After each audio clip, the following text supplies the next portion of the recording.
만나면 좋은 친구 MBC. 창업도시 부산에서의 새로운 도약, 혁신적인 창업의 시작, 비스타트업 챌린지가 2022년 더 뜨겁게 돌아왔습니다.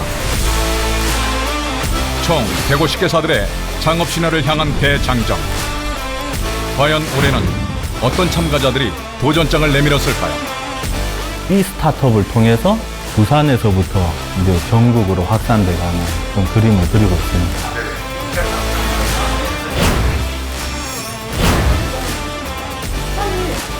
우승은 하고 싶죠.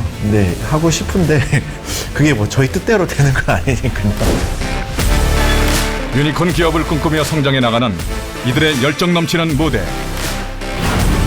이들의 빛나는 도전 정신으로 가득했던 50여일간 부산에서의 기록. 총 3억 원의 투자금을 걸고 펼치는 눈부신 감동의 여정 속으로 여러분을 초대합니다. 올해로 4회를 맞이한 비스타트업 챌린지.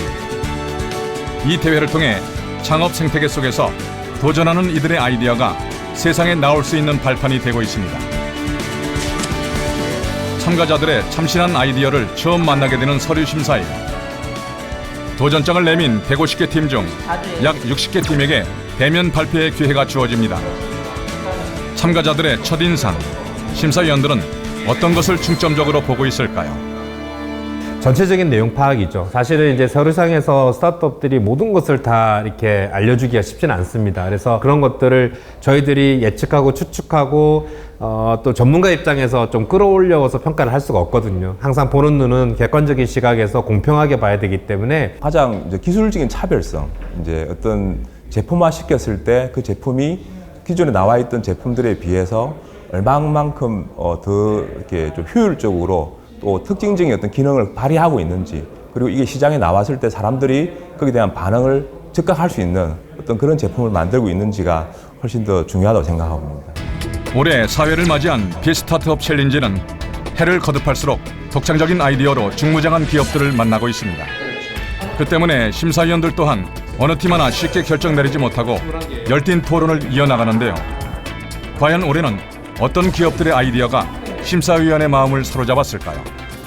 근데 이제 양식업에 대한 업체를 방문을 해보면 양식업이 굉장히 아직도 보면 후진화되어 있고 좀 낙후되어 있는 분야거든요.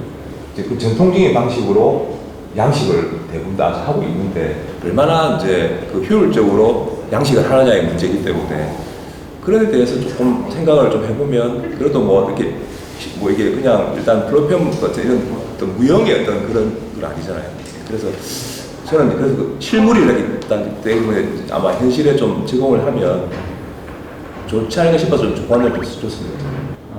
개인의 레퍼런스는 좋다라고 보여집니다. 해본 경험들도 있고 해서.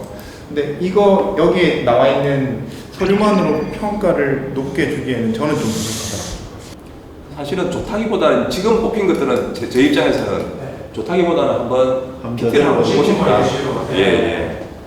우선 분야가 다양해졌다는 걸 많이 느꼈고요. 그리고 스타트업들이 예비 창업부터 시작해서 이제 성장하는 모델까지 다양한 분야의 스타트업들이 이런 투자에 대한 관심이 많아졌다라는 게 정말 이렇게 피부로 와닿는 것 같습니다. 저 같은 경우는 엑셀러레이터이다 보니까 초기 창업자들한테 투자를 하는 입장에서 봤을 때는 사실 뭐 기술성이라든지 아이템에 대한 어떤 묘사라든지 이런 것들은 되게 중요하겠지만 당연히 시장 진입에 대한 전략을 좀 더 구체적으로 해주신다면은 투자하는 사람 입장에서는 굉장히 좀 뭔가 근거 있게 매력이 있다라는 어떤 매력 포인트를 좀 발산할 수 있을지 않을까 이런 생각이 듭니다. 그래서 앞으로 선정해 내신 기업들은 이제 대면 평가와 그리고 이제 최종 그 파이널 데모 데이가 남아있는 걸로 알고 있는데 그때 좀 이렇게 준비를 좀 더 잘 하셔가지고 좋은 성과가 있었으면 좋겠습니다. 더 큰 무대로 향하고자 하는 참가자들의 절실한 마음을 누구보다 잘 알기에 심사위원 역시 신중한 고민을 거듭합니다. 아이템의 독창성, 기술성, 사업화 가능성 등을 꼼꼼하게 채점한 결과 총 66개 팀이 서류 심사를 통과하고 자신의 아이디어를 직접 발표할 수 있는 대면 심사의 기회를 얻게 됐습니다. 이번 기회를 통해 가능성을 인정받게 될지도 모른다는 기대감을 안고 부산으로 모인 도전자들. 유니콘 기업으로의 성장을 꿈꾸며 정보통신, 생명의료, 전자선거래 등 저마다 각종 분야에서 세상의 변화에 앞장서는 데 노력하고 있습니다. 첫 발표를 앞둔 지금 어떤 심정일까요? 그 발표 시간도 이제 좀 다가온 것 같고 한번 마지막으로 연습을 좀 해볼 겸해서 이렇게 안절부절 못하고 있습니다. 부산 스타트업 챌린지이기 때문에 저희도 이번 기회에 저희 회사에 대해서 더 많이 좀 알릴 수 있는 기회가 되고 부산에서도 유니콘 기업이 나올 수 있다는 것을 좀 보여주고 싶은 그런 기회가 되지 않을까라는 생각이 들고 다양한 그 엑셀러레이터라든지 투자사들이 저희들에게 좀 더 관심을 가지면 좋겠다는 생각에서 이번에 참가하게 되었습니다. 뭐 저희가 준비하더라도 사실 모든 게 뭐 세상이 저희 뜻대로 되진 않는 것처럼 그냥 최선만 다하는 걸로 일단 하겠습니다. 우승은 하고 싶죠. 근데 하고 싶은데 그게 뭐 저희 뜻대로 되는 건 아니니까요. 네. 네, 그 발표 시간 5분, 질의응답 시간 10분인데 발표 시간이 짧기 때문에 핵심적인 거 간단하게만 설명해 주시고 자세한 내용은 질의응답 시간에. 네, 국내의 가장 간편식 시장은 4조 원에 달하는 정도로 커져가고 있는데요. 저희 모회사의 설렘 반 긴장 반 마음을 안고 시작된 발표. 긴장했던 모습은 오간데 없이 그동안 갈고 닦은 실력을 발휘합니다.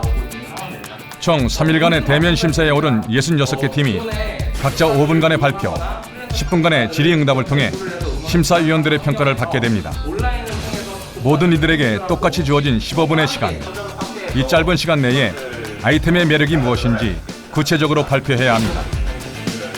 심사장에서 열띤 발표가 한창인 순간에도 순서를 기다리는 참가자들은 연습을 멈추지 않습니다. 이런저런 걸 찍나 봅니다.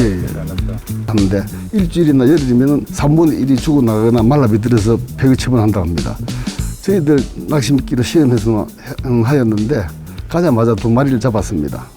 이거는 세계 최초로 만든 점착식 스티커 낚시미끼인데 이것은 어린이들이 많이 쓰는 스티커, 그대로 말 그대로 스티커면 이걸 떼어서 바늘이 있으면 이렇게 붙이면 됩니다. 붙이면 위에서 이렇게 액체가 쫙 나오는데 이 액이 전부 다 미끼로서 어른들이 가장 좋아하는 향을 갖다가 가지고 있으며 요거는 물에 들어가면 30분 만에 자연 소멸돼 버립니다. 친환경적인 미끼입니다. 그래서 요 접착식 미끼를 처음으로 만들어가지고 이걸로 가지고 스타트업에 지금 진출하게 되거든요. 그리고 기장 이 실내 낚시터에 갔는데 그 사장님이 매달 200만 원어치 지렁이를 구입합니다.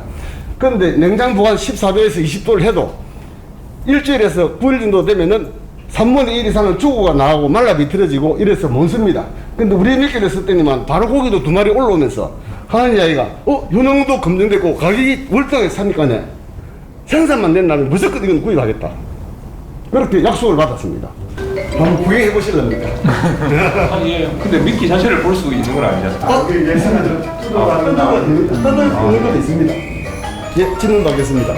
이것도 뭐 어종별로 보면 좋아하는 미끼가 있거든요. 예. 근데 이게 일률적으로 이렇게 모든 어종에 다 적용할 수 있다 하면 그래서 분들은 조금 이게 민감할 가능성이 있습니다. 예. 그래서 저희들은 개발을 어차피 3종류 정도로 하는데 일반적으로 아무거나 무는 고기와 그 다음에 돔 종류가 무는 고기 또는 수면 아래에 있는 가자미라든지 광어라든지 이런 것들이 무는 거에 대해서 개발을 얼마든지 다 되어 있습니다. 그 정도의 물질만 조금 넣으면 되거든요. 향을 첨가하든지. 없는 걸 만든다는 그 무에서 유를 창조하는 건데 힘들게 해왔습니다. 보시다시피 저는 특허 수공회를 가 있는데 돈만 들었지 한 번도 돈 벌어본 일이 없습니다. 대표님 오늘 수고하셨습니다. 네, 감사합니다. 네, 감사합니다. 또 제가 이 살아온 경륜만큼 실패도 많이 했습니다. 미래를 보고 하는 것이기 때문에 나이 불문하고 근데 도전을 해볼 만하다고 생각합니다. 부산에서의 새로운 도전을 꿈꾸는 건 박다민 대표 역시 마찬가지라고 합니다. 한 저희가 독자적으로 저희 어플을 하나 만들 예정이에요. 그래서 이제 그 어플을 만들어서 이 애들이 질문했었던 것들의 키워드들, 예를 들어서 뭐 외식 장소는 어디가 좋을까요? 뭐 분위기 좋은 맛집은 어디가 좋을까요? 남자친구랑 어디 가면 좋을까요? 이런 키워드들을 좀 더 명확하게 검색을 할 수 있는 좀 필터화 되어 있는 그런 커스터마이징 맛집 어플을 만들 거예요. 그래서 이제 저희의 구독자들이 그리고 이제 저희 이제 소비자들이 가고 싶어 하는 맛집을 커스터마이징 해서 추천을 해주겠다. 약간 이런 식의 컨셉의 어플을 이제 요 챌린지에 가지고 왔습니다. 마이크 같은 거 들고 하나요? 아, 거기가 마이크가 내가 앞에 있었던 것 같은데 제가 발표를 안 했거든요. 저 옆에 있어가지고. 근데 있었던 것 같아, 앞에. 그러니까 그냥 여기다 이렇게 대고 그냥 얘기하면 돼요. 서서. 그리고 그냥 이렇게 사람이 5분이 계시니까 그냥 이렇게 얘기하면 돼요. 내가 하는 거를 사람들한테 설득을 시켜야 되잖아요. 네. 그러니까 그거 제일 좋은 방법은 이제 얘기하듯이 해야 되거든요. 그러니까 이제 대부분 사람이 이제 긴장해가지고 자기 혼자 속으로 얘기하면 안 돼요. 혹시 스탑워치 같은 걸로 재시나요? 5분을? 거기 1분 남았어, 1분 남았다고 얘기를 해요. 그러면 조금 그때도 이제 긴장하지 말고, 왜냐면 1분 남았다 그러면 이제 그러니까 조금 늦게 끝나도 그게 뭐라고 안 하거든요. 조금 긴장된 게 약간 풀리는 것 같아요.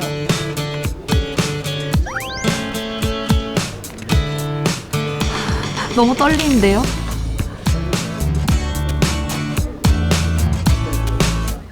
나의 불문, 참가자들은 긴장된 마음을 풀기 위해 서로에게 진심 어린 조언을 주고받으며 힘이 되기도 합니다.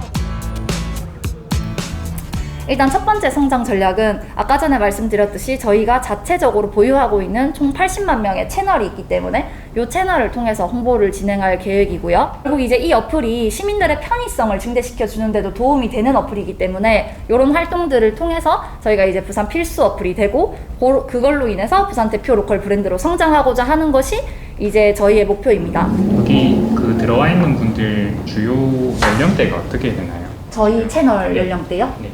저희 채널 연령대는 10대부터 30대까지입니다.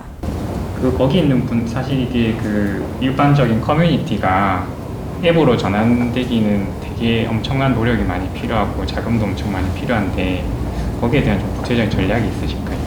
저희도 이제 사실 이 어플을 개발할 때 그 부분이 좀 제일 고민이 많았었거든요. 전환이 좀 어렵다는 거. 사실 그래서 이제 이거를 신청하게 된 것도 있어요. 이 챌린지를 신청하게 된 것도 있고. 저는 지금 이제 투자 쪽에 있다 보니까 주로 많이 보는 부분이 이걸 사업화를 얼마나 빠르게 할 수 있고 또 얼마나 확장 가능성이 있고, 그래서 가장 중요시 보는 게 비즈니스 모델이라고 볼 수 있을 것 같습니다. 실제 아무리 기술력이 뛰어나도 실제 그 산업에서 어떻게 테스트를 하고 또 가설 같은 것들을 검증해 나가는지 그런 과정들을 좀 저희에게 정리를 해서 제시를 해주시는 게 좀 많은 어필이 될 것 같습니다. 설립된 지 얼마 되지 않은 신생 스타트업에겐 투자 유치가 매우 중요합니다. 아무리 뛰어난 아이템으로 중무장하더라도 투자 가능성을 인정받지 못한다면 창업시장에서 살아남기 쉽지 않습니다. 그렇기에 이번 대회는 아이디어의 가능성을 인정받을 수 있는 소중한 기회입니다. 참가자들은 그 간절한 마음에 직접 아이템을 가져와 선보이는 경우도 많습니다. 100번 말하는 것보다 한 번 보여주는 게 나을 것 같아서 아마 지금 이 전 세계에 없는 부분인데 한번 해보려는 겁니다. 작은 산소 발생기를 이렇게 휴대용으로 타고 다니면서 이제 할 수 있는 거 요거 이제 한번 해보려는 거예요. 의료용으로. 재밌겠네요. 네. 각자 할생분들 다 가져오실 거네요. 아니 나는 이불로 챙겨왔어요. 원래 잘안 챙겨오는데 말하는 것보다는 생문이 부르는 게 맞습니다. 우리는 이렇게 만들었습니다. 비록 만족스러운 결과를 얻지 못하더라도 이번 대회 참여가 소중한 기회인 이유가 또 있다고 합니다. 저희들 입장에서는 이렇게 이제 새로운 신제품을 내는 처지에서 한 분이라도 홍보를 해야 될 처지인데 저희들은 여기에 뭐 다른 대상도 좋지만은 여기에 참가하시는 분 한 분 한 분에게라도 우리 신제품을 알리고 싶은 게 욕심이고 더 크게 돼서 잘 됐으면은 더 참 이루 말할 수 없이 기쁠 것 같습니다. 창업 경력자에게도 창업 투자 경진 대회가 낯설기만 한 초보 창업자에게도 자신들의 가능성을 인정받을 수 있는 이 발표에 임하는 열정만큼은 모두 똑같습니다.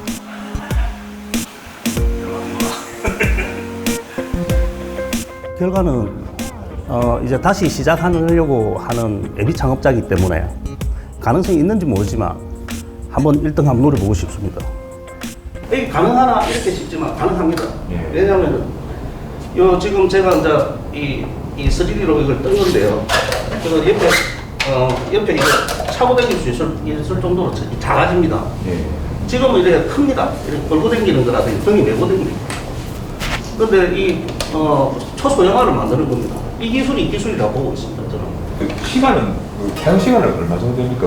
지금 이게 좀 제가 좀 그런 게 지금 여기 나와 있는 자료에는 대형 제품을 해놓으셨고 그 휴대용에 대해서는 언급이 아예 없거든요 지금. 휴대용 이 부분에서 그 밑에 좀 적힌 부분이 있습니다. 있는데 비교를 그렇게 해놓으셔가지고. 그래서 제가. 그리고 이 제품은 사용기간 한 5시간 정도 보고 있습니다. 지금 뭐 판매 전략에 그냥 이렇게 마늘하게 써놓으셨는데요. 약간 희망사항으로 보이거든요. 근데 물론 예비 사업하시니까 뭔가 좀 그래도 뭐 이런 판매 전략이 중요할 것 같은데 뭐 구체적으로 생각하시는 거 그래서 소방서 쪽에 지금 연산 소방서 지금 소방장하고 이야기 중에 있습니다. 좀 잘 좀 부탁드리겠습니다. 고맙습니다. 감사합니다. 충분히 설명이 되는지 모르겠습니다. 좀 이렇게 좀 질문 사항이 이렇게 조금 뭡니까 생각 안 한 부분도 질문이 들어왔었고, 근데 충분히 뭐 대답을 나름대로는 했다고 보고 있습니다. 최선을 다한다면 후회는 없을 것이란 믿음으로 순서를 기다리는 또 다른 참가자. 노코드는 코딩 없이 응용 프로그램을 만들 수 있는 플랫폼을 의미하고요. 그래서 쉽게 말씀드려서 원래는 앱을 개발을 하려면 여러 명의 개발자들이 코딩을 해서 앱을 만들어야 되는데 그 과정 없이 개발적 지식이 없어도 일반인들도 모바일 앱을 만들 수 있도록 하는 툴을 만들고 있습니다. 일단 두 가지 반응이 있는데 첫 번째로는 빨리 써보고 싶다라는 반응이 있고 두 번째로는 그게 과연 가능한가? 라는 의문을 많이 가지시는 것 같더라고요.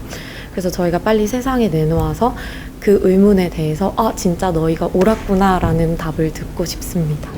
앱 비즈니스를 꿈꾸는 모든 사람들이 개발 제약 없이 스타트업을 시작할 수 있도록 하는 세상을 만들자라는 목표로 누구나 쉽게 앱을 만들 수 있는 앱 제작 툴 오마이앱을 개발하고 있습니다. 수익 구조가 너무 단순한 것 같은데 앱 이용자 수에 대해서 이제 차징을 한다. 너무 좀 단순한 것 같아서. 그리고 사실 저희는 B2C를 결정하기 전까지 고민이 들었던 것이 저희는 이 툴이 있기 때문에 아까 보여드렸던 이런 서비스 같은 경우에는 기획이나 디자인을 제외하고 개발은 2주 안에면 다 가능하거든요.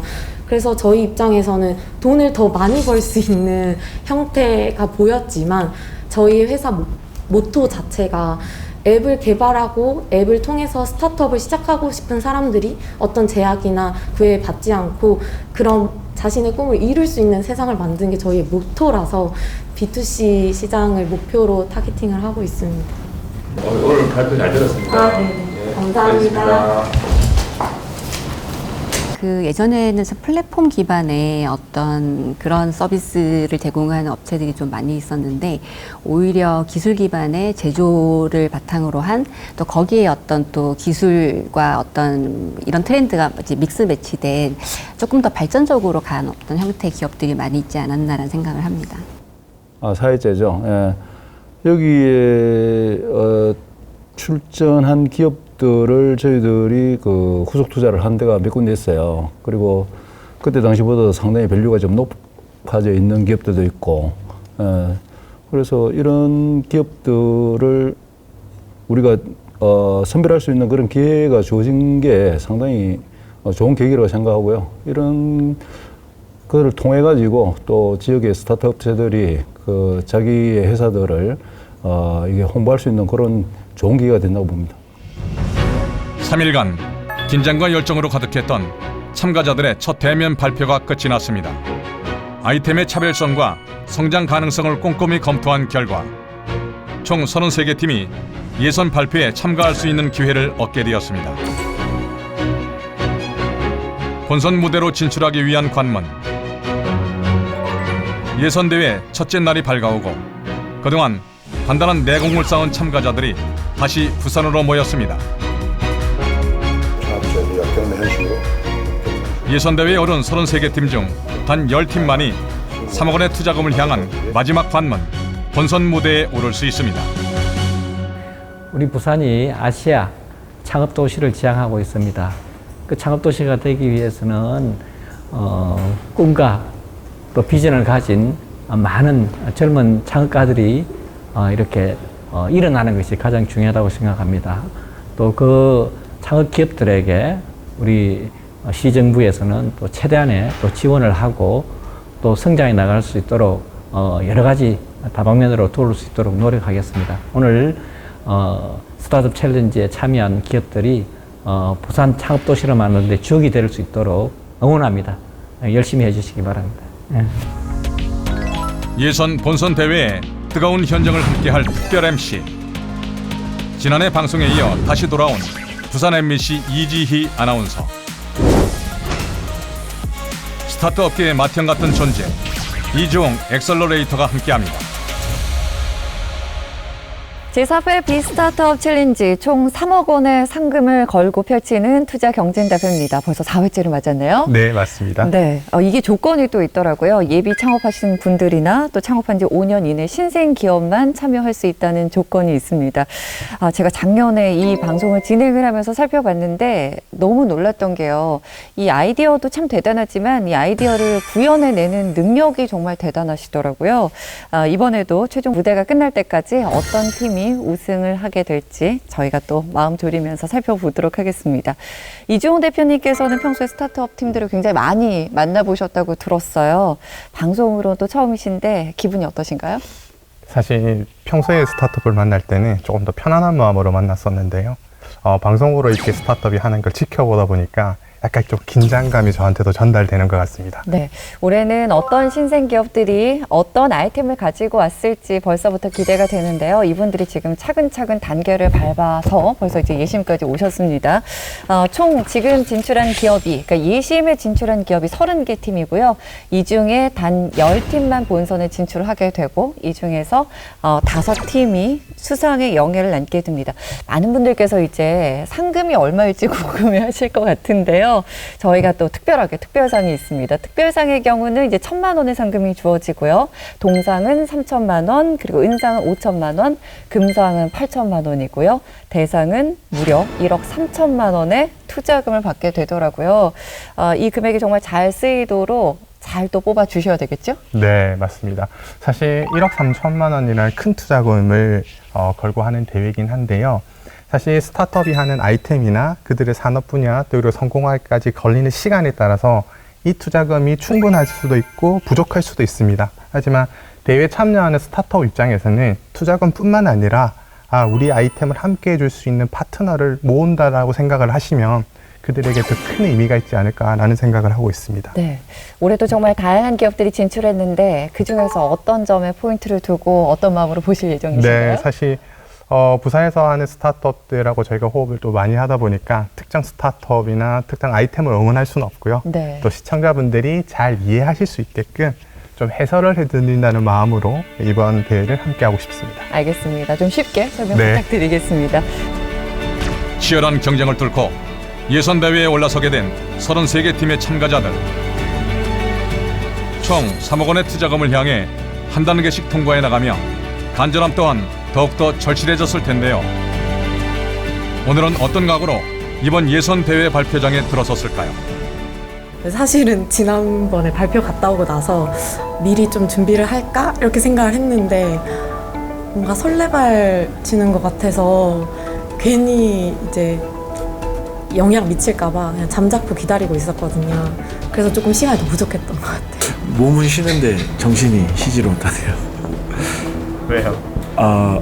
뭐 잘해야 한다는 압박감 때문에 그런 것 같아요. 저번 발표 때 조금 떨까봐 걱정을 많이 했는데 다행히 떨지 않고 잘 해서 그래도 다행이다 이런 생각을 하고 이제 기가를 했었는데 이제 얼마 뒤에 1차에서 좋은 결과가 있어서 예선을 하러 오늘 오게 되었는데 오히려 예선이라고 하니까 조금 더 떨리는 것 같아서 좀 긴장하지 않고 저번 발표 때 준비했던 내용들을 이제 다 못했던 것들을 오늘 잘 보여줄 수 있도록 준비를 열심히 했습니다. 이번 발표의 10분 진행이다. 네, 바로 시작하겠습니다. 저번 발표 때도 이제 국내 그리고 해외에서 국내 이제 K 힙합이 얼마나 인기가 있는 콘텐츠인지 이렇게 개괄적으로 설명을 드렸던 것 같은데요. 시장은 굉장히 음원 시장은 굉장히 빠르게 성장하고 있지만 제작 업계가 굉장히 비효율적이고 비합리적인 것도 말씀을 드렸습니다. 특히 비트라고 하는 이제 MR을 수급을 해야 하는 기획사와 가수의 입장에서는 이것을 아날로그로 접근을 해서 계속 수급을 하고 있고 새로운 비트를 확보를 하기 어렵다는 점이 있었고 작곡가는 이제 개인 인맥과 이런 메일에만 의지를 해야 하는 굉장히 비효율적인 시장임을 알려드렸었습니다.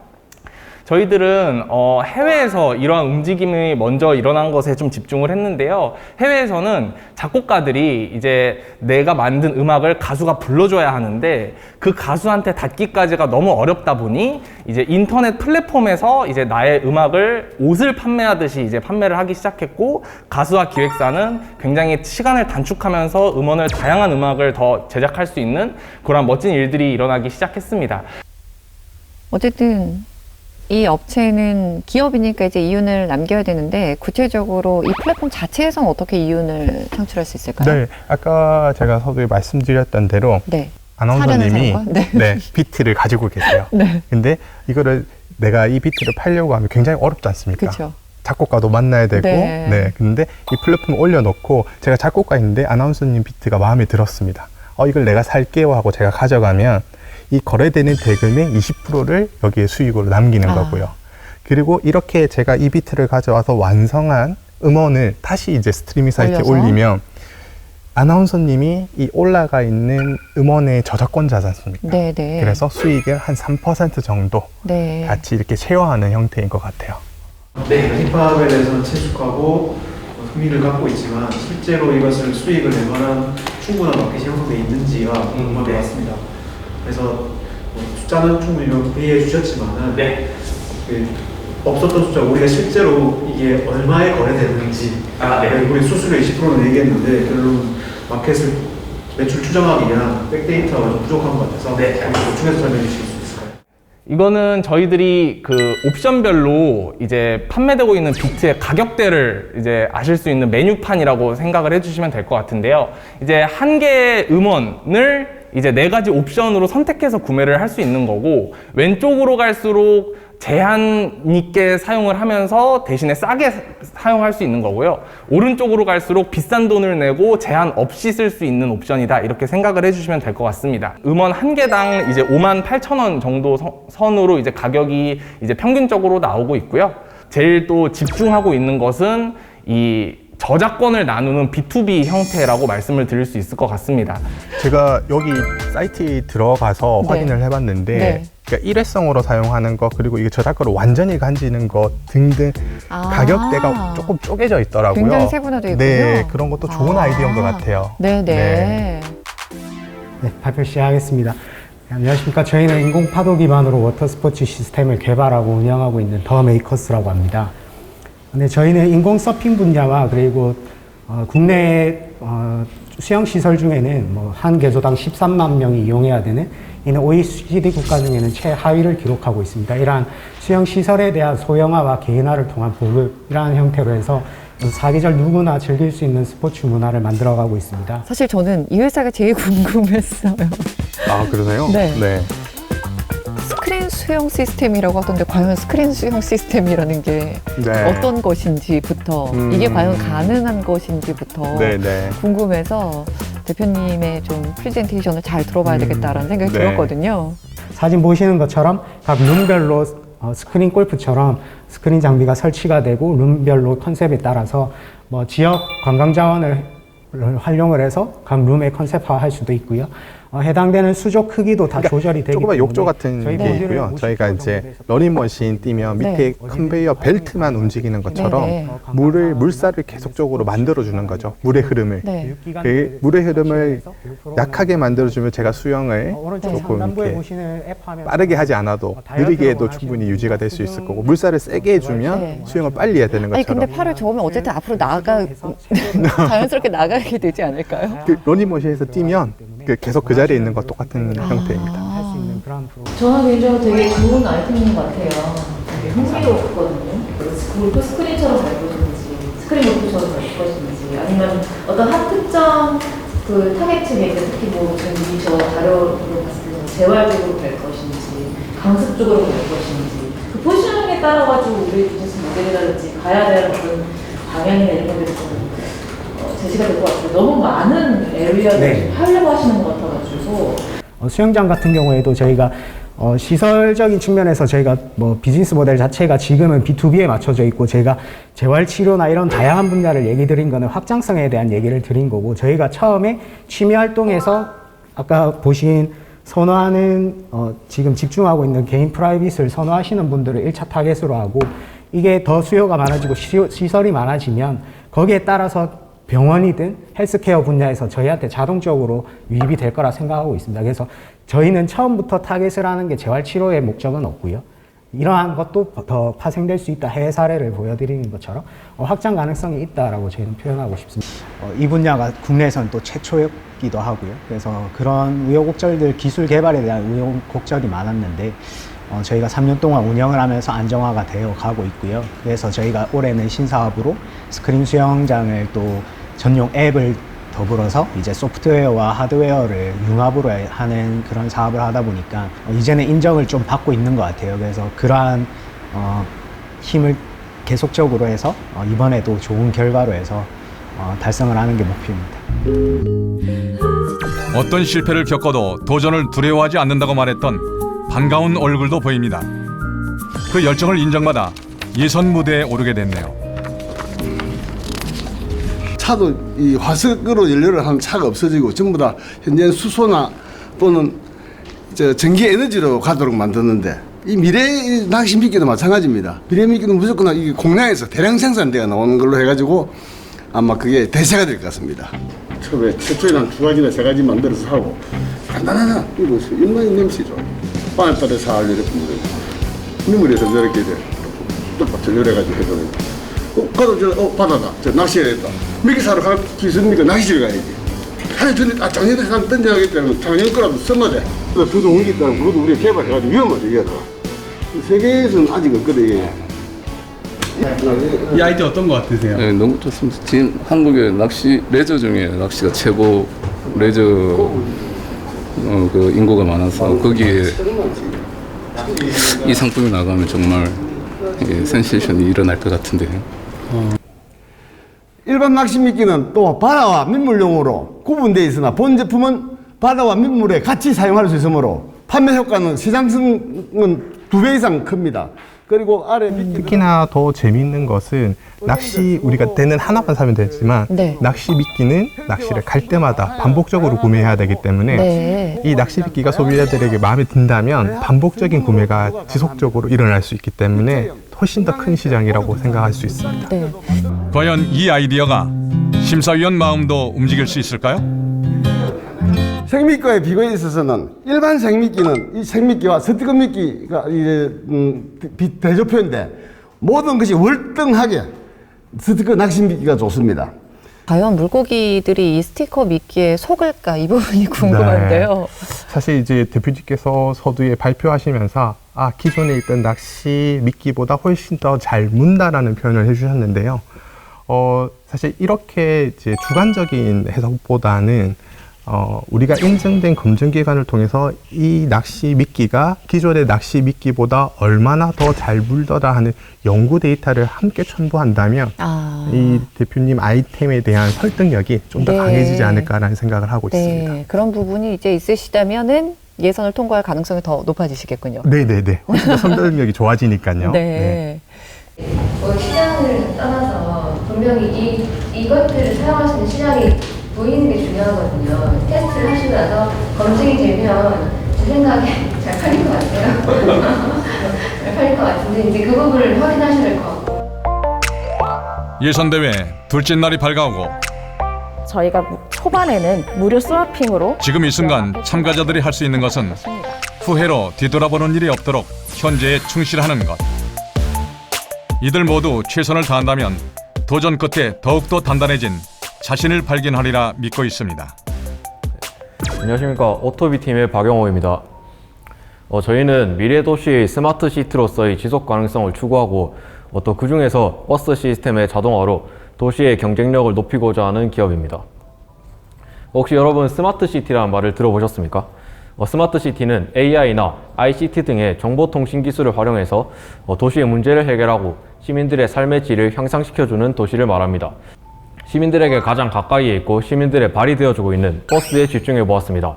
버스의 수동적인 시스템이 많은 문제를 야기한다고 보고 시민들에게 조사해 본 결과 출퇴근 시간에 승객이 많은 경우 등 하차배를 누르기 힘들어서 불편을 겪는 경우가 많은 것으로 나타났습니다. 저희는 그래서 스마트폰 하나로 버스의 시스템을 자동화할 수 있는 여기서를 개발하고자 합니다. 저희 서비스를 이용하면 승객들은 단 한 번의 과정만 거치면 됩니다. 승객이 버스에 탑승하면 앱은 버스의 탑승을 자동으로 인식하고 승객에게 해당 버스의 노선도를 보여줍니다. 승객은 노선도를 보고 내릴 정류장을 미리 선택할 수 있습니다. 선택한 정류장이 다가오면 앱은 승객에게는 하차를 알리고 하차벨을 자동으로 올려주어 승객은 하차벨을 직접 누릴 필요 없이 즉시 하차할 수 있습니다. 이런 건 진짜 아이디어인 것 같아요. 이런 것들은 이제 이걸 개발하신 분들이 생활에 조금 불편하셨다고 생각하셨던 점들을 지금 반영하신 거잖아요. 네네. 사실 이런 것들을 설명하실 때 사실 전체 버스에서 계속 불편하지는 않을 거지 않습니까? 그렇죠. 네, 버스가 운행되는 시간 중에 특정 어떤 시간에 어느 정도 불편하더라 하는 데이터들을 함께 첨부한다면 네, 우리 제품의 필요성이 훨씬 더 어필될 수 있습니다. 네. 서비스 운영 비용을 청구하는 것도 고려 중인 상황입니다. 저희의 초기 시장으로는 부산광역시의 버스 이용 대학생들을 설정하였습니다. 대학생들은 변화에 적극적이고 광고 효과의 극대화가 가능하며 5060 세대로의 이용자 확대 또한 원활하기 때문입니다. 예전에 버스를 tas을 때 생각을 해보면 사실 아까 얘기했던 붐비는 시간대 배를 누르기 너무 힘들죠. 네, 특히나 근데 이제 출장을 갔을 때 또 그런 어려움들도 많고요. 잘 모를 때. 네, 내가 정확한 어느 위치에서 배를 눌러야 하는가 하는 그런 기능들도 추가되면 훨씬 더 재미있을 것 같긴 합니다. 전 사춘기 때 되게 누르기가 힘들었었던 것 같아요. 부끄러워서요? 네, 괜히 별것도 아닌데 그냥 누르면 되는데 누가 그냥 괜히 쳐다보는 것 같고 막 사람들 헤집고 가서 배를 누르기가 쉽지가 않더라고요. 지금은 극복을 하셨고요? 지금은 네. 다른 사람 것도 눌러줄 수 있습니다. 복잡하고 엄청나게 복잡한 상태에서 배를 누를 수 없는 환경, 손이 닿지 않거나 그런 리스크, 그런 쪽에서는 배를 누르는 것보다 가까이 있는 핸드폰을 누르는 것이 훨씬 유리한데 그렇지 않은 환경이라 그냥 가까이 있는 배를 그냥 터치하는 것이 훨씬 더 사람들에게 편리하고 간단한 거죠. 이건 불편하게 완전히 다 무료로 제공한다 하더라도 사람들 앉아있는 자리에서 바로 가까이 있는 배를 누르는 것이 훨씬 더 간편하지 않을까요? 근데 그것 자체가 지금 그런 허들이 있는데 그 허들을 어떻게 넘을 것인가를 저희들에게 신경 주셔야 됩니다. 그거에 대해서 좀 더 고려해보도록 하겠습니다. 제 나름대로는 잘 한 것 같은데 결과는 잘 모르겠습니다. 확실히 투자를 목표로 하는 대회이다 보니까 좀 더 심사위원분들의 질문도 날카로워진 것 같고 좀 더 힘들었던 것 같습니다. 묵묵히 자신의 차례를 기다리는 또 다른 참가자. 발표 직전까지 연습을 거듭하는 이들과는 달리 꽤 여유로운 모습입니다. 긴장되지 않는 걸까요? 예, 항상 하는 발표라서 네네 그렇게 긴장되진 않습니다. 1차하고는 좀 달라진 게 있을까요? 다음 라운드 가야 되니까 최종 가야죠. 네네 그런 생각밖에 없습니다. 무조건 잘해야 되고요. 제가 인천 왕복하는 거 차비만 10만 원 넘게 드니까 최종까지 붙는 거 목표로 하고 있습니다.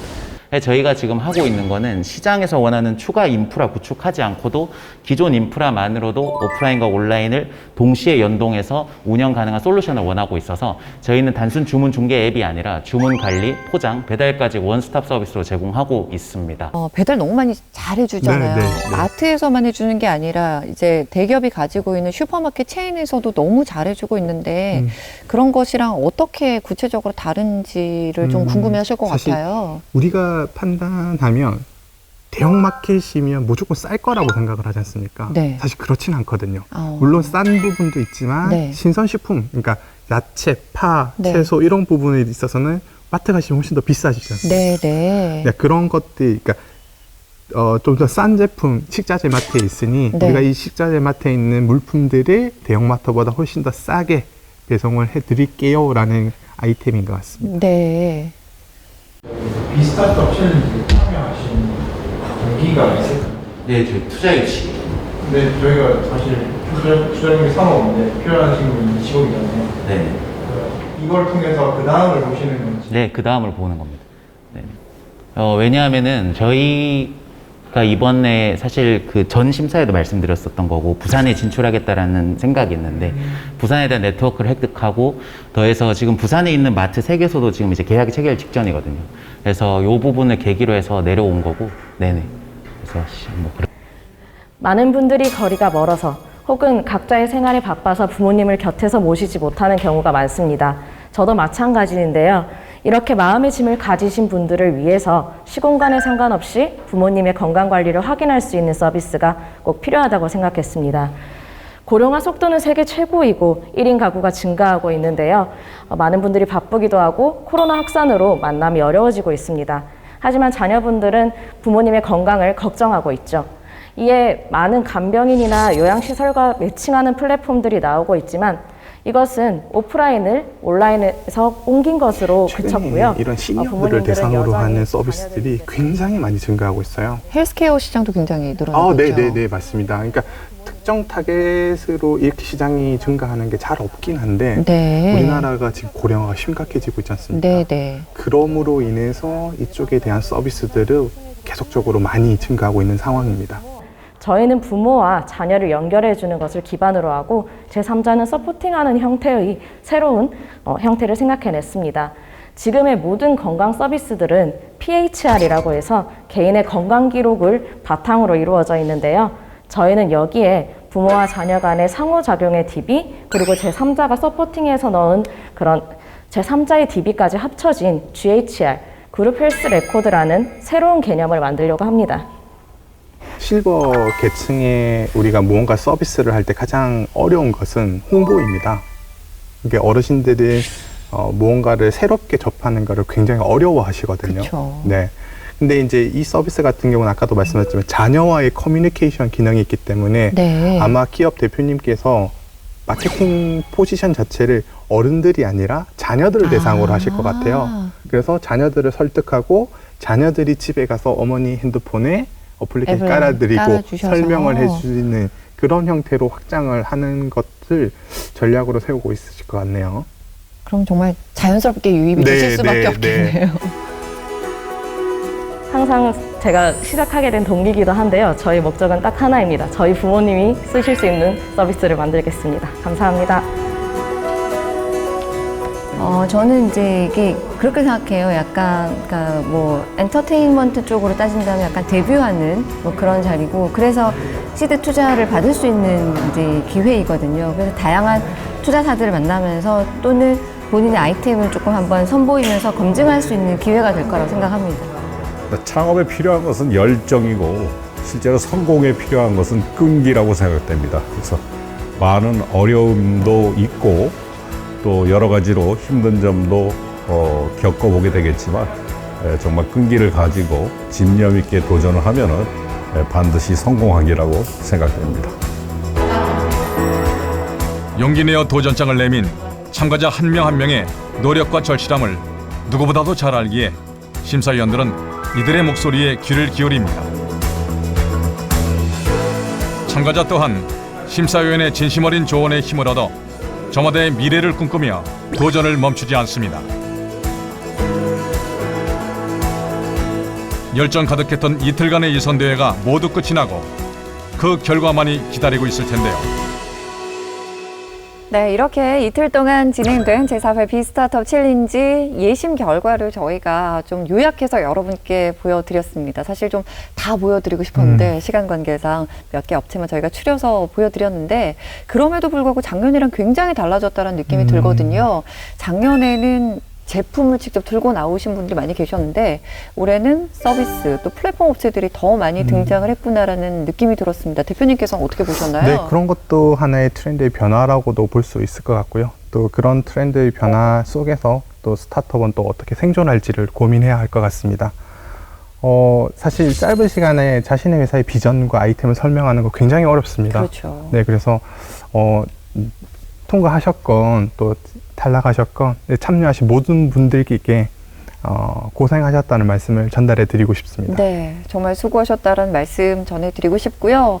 네, 사실 진짜 게임은 지금부터 시작인 네, 거죠. 맞습니다. 네. 올해도 고심 끝에 이 여러 기업 중에서 10개 팀이 본선에 진출하게 됩니다. 총 투자금 3억 원이라고 말씀드렸습니다. 마지막 관문에 과연 어떤 팀들이 함께 하게 될지 기대가 되는데 대표님께서는 어떤 기업이 올라갈 것 같다 이런 느낌이 좀 드시나요? 아니요, 다들 좋은 기업들이어서 또 어떤 기업이 올라갈지 감히 예상하지는 못할 것 같고요. 아마 심사위원분들께서 명확한 기준을 가지고 평가해 주시지 않을까 하는 생각을 하고 있습니다. 선정된 팀들은 부산 팀이 아닐 수도 있을 것 같거든요. 그렇죠. 네. 그래서 하지만 이제 부산에서 열리는 대회다 보니까 부산을 대표하는 유니콘이 될 수 있기를 기대하겠습니다. 알겠습니다. 과연 본선에는 어떤 팀이 올라가게 될지 그 10팀은 저희가 본선 당일에 공개해 드리도록 하겠습니다. 어떤 팀이 최종적으로 우승하게 될지 여러분께서도 끝까지 애정을 갖고 지켜봐 주시기 바랍니다. 저희는 오늘 여기서 인사드리겠습니다. 함께해 주신 여러분 고맙습니다. 잘 됐으면 하는 바람과 또 안 좋았던 그런 좀 실수했던 부분들, 이런 좀 미흡했던 부분들이 생각이 나다 보니까 여기서 함부로 말하기보다 차분하게 기다려보는 게 좋지 않을까. 아무래도 제일 중요한 거는 내가 지금 속해 있는 이 기업과 그리고 하고자 하는 그 방향이 제대로 잘 가고 있는지에 대한 점검을 할 수 있는 하나의 체크 포인트가 되지 않을까 싶습니다. 왜냐하면 사실 심사위원님들도 물론 이제 뭐 투자사도 계시겠고 뭐 전문위원들도 계시겠지만 공개적으로 이런 자리를 통해서 한번 검증받을 수 있는 시간이기 때문에 저는 굉장히 좋은 기회라고 생각하고 있습니다. 제 소망은 뭐 모든 스타트업 대표들처럼 유니콘이 되고 나아가서는 데카콘이 되고 세계적인 기업이 되는 거 아닐까요? 그리고 뭔가가 그런 창업 이념, 신념과 철학을 가지고 세상을 뭔가 제가 늘 좋아하는 말입니다만은 제가 잡스형이 참 잡스형의 말에 제가 감동을 받았었는데 저도 우주의 흔적을 한번 남겨보고 싶거든요. 그게 제일 중요한 것 같습니다. 네. 다음 시간 서류, 대면, 예선을 거쳐 본선에 진출한 10팀 중 총 투자금 3억 원의 주인공이 될 5팀. 네, 심사는 전문 심사위원회 최종 관문 본선 무대에서 확인할 수 있습니다. 스크립트를 다시 한번 읽어보고 생각해보고 있습니다. 무대 위에 또 어떤 퍼포먼스를 좀 보여드려야 되나 이런 것도 같이 생각해보고 있습니다. 조금은 다른 때보다 설레기도 하고 걱정도 되고 부족했던 게 아쉽기도 하고.